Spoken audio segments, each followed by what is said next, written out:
turn that off before I get copyrighted. How's it going, boys and girls? Hope you're having a jolly ass day.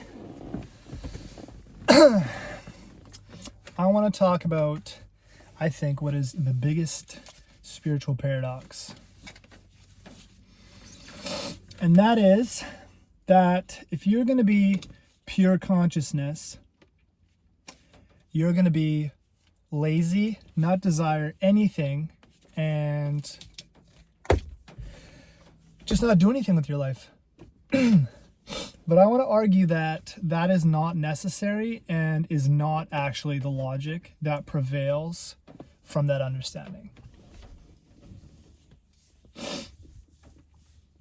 So, if you've had a spiritual experience that's really revealed to you that you are pure awareness and that everything that appears inside of you and in this world out there is fundamentally not what you are, and that you are the formlessness in which it all appears. If you've had that experience and have deepened that experience through practice, I wouldn't even call it an experience, I'd call it the truth. But one of the things you fundamentally come in contact with, and is a trap in my opinion, is this idea that if everything is already perfect and nothing on the inside or outside fundamentally has any effect or change upon you, then why do anything? Why try? Why make something of yourself? Why try to be successful?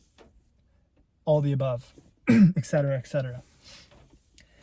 And I don't see how that plays as truth, because if it is fundamentally true that nothing touches you, you would also ultimately still be indifferent to success as well.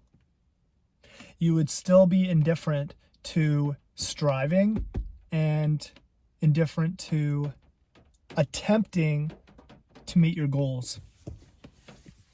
I think the two are compatible. And I think if you can integrate those two things, both, it's like, it feels like a dilemma, but I really think it's not. The dilemma is between consciousness. You are this perfect being that requires nothing, that has everything, that is whole. That is true. But amidst that, you can still just have fun in this world and try to make things happen. Because why not? Why not just have fun with it? I think one of the ego's biggest bluffs actually is that it tries to scare you. It tries to scare you by saying, oh, well, if you fully rest in this space, you're never going to be anything. You're never going to get anything done in your life. You're never going to be anyone. And for a lot of people, that is the breaking point of their spiritual growth. That is the breaking point. It is like a wall that they cannot pass. But I believe that a life lived with both of these things is the best life. Because if you are 100% unconscious, have no spiritual awakening, and you're purely driven, like imagine a CEO of $1 billion company, but he has no self-awareness. He's just this like flesh robot that's essentially just like constantly tunnel vision on what he wants and has no perspective. I think that extreme is horrible. And I think the other extreme of just being pure awareness with no desire for anything, like, I think that's also arguably bad. Ultimately, I think that's actually better than the billionaire. Because billionaires, and not necessarily billionaires, but people who are driven ambitiously through fear are the people that will eventually destroy this world.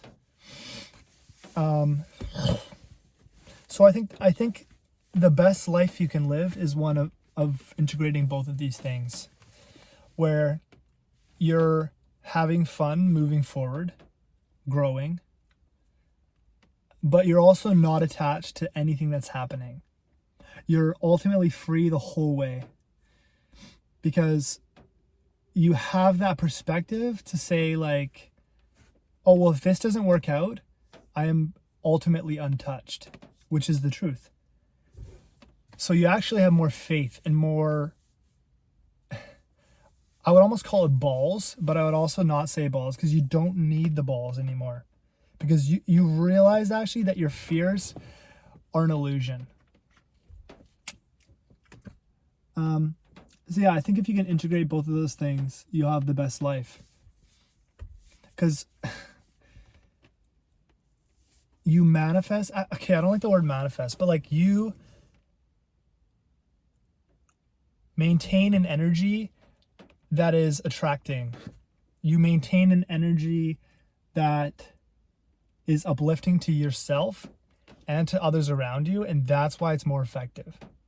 And it's you cannot be perturbed, because even if things don't go your way, even if you have a presentation, in front of colleagues or something that maybe you before would have been so terrified to even do, but now because you're conscious, you have the ability to step up.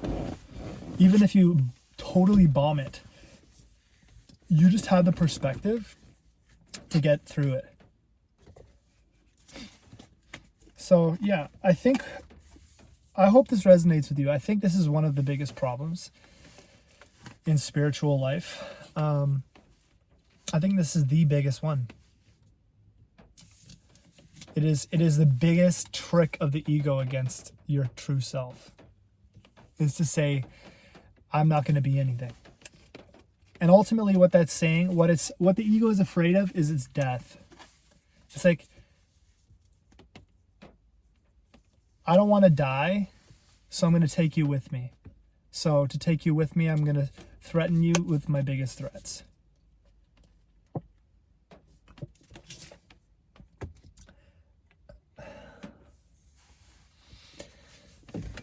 Yeah, so you just got to ask yourself, like, out of those three options, what's the best?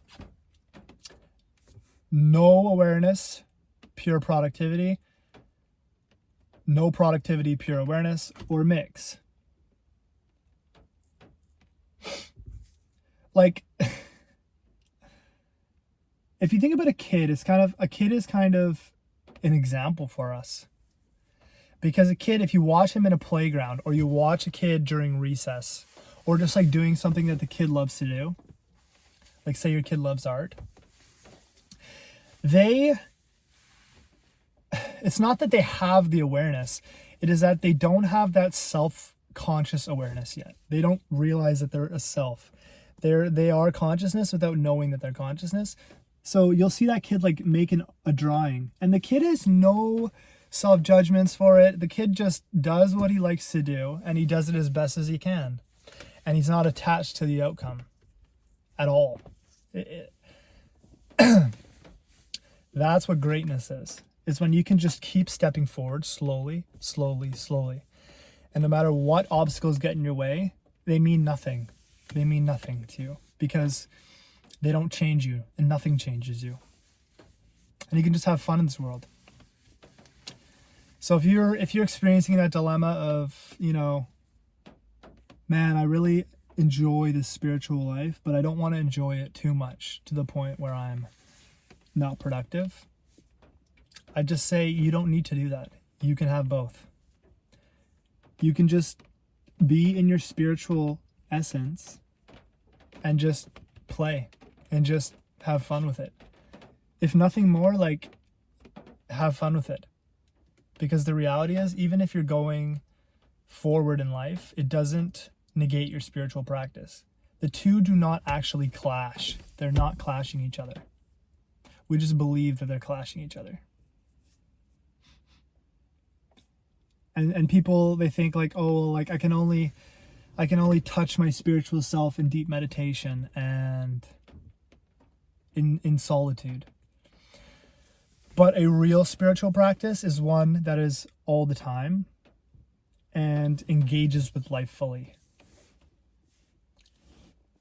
Because full engagement with life is not in contradiction to spirituality. And in fact, it grows you faster. Because a life fully engaged in is a life that brings up all parts of yourself to be viewed and witnessed.